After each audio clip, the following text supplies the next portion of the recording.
सन 1757 की प्लासी की लड़ाई ने भारत के इतिहास की दिशा ही बदल दी।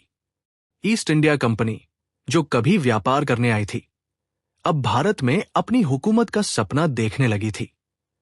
बंगाल में सिराजुद्दौला को हराकर कंपनी ने सत्ता का पहला स्वाद चखा था। इस जीत के बाद कंपनी ने मीर जाफर को बंगाल का नवाब बना दिया, क्योंकि उसने कंपनी का साथ दिया था।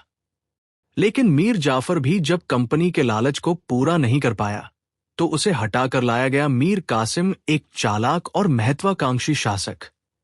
मीर कासिम ने अंग्रेजों की मनमानी को रोकने की कोशिश की। उसने अपने हितों की रक्षा के लिए एक मजबूत गठबंधन बनाया, नवाब शुजाउद्दौला और मुगल बादशाह शाह आलम द्वितीय के साथ। इन तीनों ने मिलकर 1764 में ईस्ट इंडिया कंपनी से टकराव लिया और ये हुआ बक्सर का युद्ध।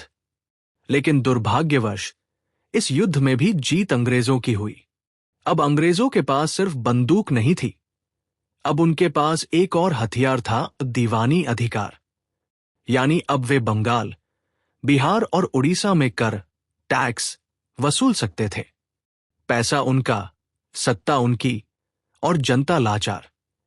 बंगाल में एक नया सिस्टम शुरू हुआ, द्वैध शासन, डुअल गवर्नमेंट। कर वसूली कंपनी करेगी, लेकिन शासन और जनता की जिम्मेदारी नवाब की होगी। मतलब जब पैसा चाहिए तो कंपनी, और जब दोष देना हो तो नवाब। लोगों की हालत और बिगड़ने लगी। सूखा पड़ा, अकाल आया, लेकिन कंपनी ने राहत की जगह कर वसूली बढ़ा दी।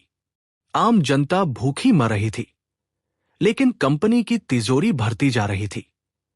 इधर ईस्ट इंडिया कंपनी भारत के हर कोने में अपनी पकड़ मजबूत करने लगी थी।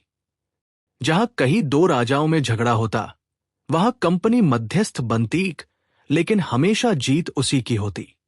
फिर आया सहायक संधि प्रणाली, सब्सिडरी अलायंस, जिसमें भारतीय राजा को अपनी सेना हटाकर अंग्रेजों की सेना रखनी पड़ती थी, और उसका खर्च भी वही राजा देता था। राजा अब सिर्फ नाम का शासक रह गया था। और जब यह काफी नहीं हुआ, तो लाया गया दत्तक पुत्र सिद्धांत, doctrine of lapse. Lord Dalhousie ने कहा, अगर किसी राजा का अपना पुत्र नहीं है, तो गोद लिया बेटा भी वारिस नहीं माना जाएगा, और ऐसे राज्य अंग्रेजों के अधीन हो जाएंगे। झांसी, सतारा, नागपुर जैसे राज्यों को इसी तरह हड़प लिया गया। भारत की रियासतें एक एक करके कंपनी के कब्जे में आती गई। मैसूर में टीपू सुल्तान को हराया गया, मराठों से 3 युद्ध हुए, और पंजाब में रंजीत सिंह के बाद भी अंग्रेजों ने वहां अपना झंडा लहरा दिया। लेकिन जब उन्होंने अवध यानी लखनऊ जैसे समृद्ध और भावनात्मक रूप से जुड़े क्षेत्र को भी दुरुप्रबंध के नाम पर हड़प लिया, तो लोगों का भरोसा पूरी तरह टूट गया। जमींदार, सैनिक, किसान सबके सब नाराज थे।